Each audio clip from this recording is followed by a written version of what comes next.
Kapildihan sa eleksyon.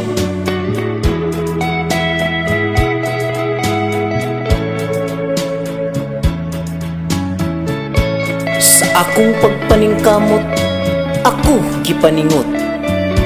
Sa gidangatan, dagway ko nagkulismaot. Ako na lang dawaton ang akong kapildihan.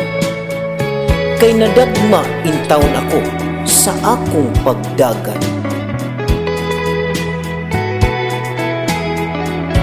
Sa akong kapildihan, maglisod ko sa pagdawat. Tungod sa nilabayng eleksyon, ako nabughat. Kay sa akong pagtuo, ako magmadaugon. Apan ang katawhan, wa ka na ko umuuyon.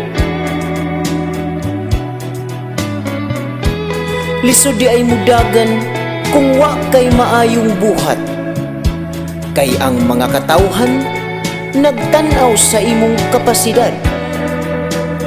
Labi na kung ikaw usa ka tawo nga kuripot, magsige rag palibre ug di gyud mohulbot.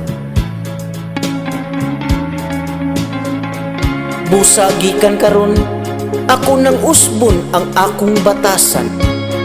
Mungising-ngisi nako kutob sa masugatan. Ug muhatag nako kung ako pangayuan. Mamugas-pugas ug magpahumot daan.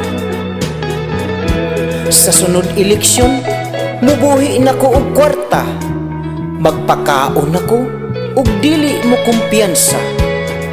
Mga katawhan, akong serbisyuhan. Para sa sunod eleksyon, ila kong tabangan. Dili na ko malimtan ang akong kapildihan sa eleksyon.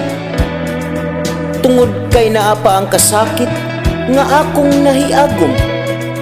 Pugsong ko pagpapas sa akong dughan ug alimpatakan. Aron akong madawat ang akong kapildihan. Daghang salamat.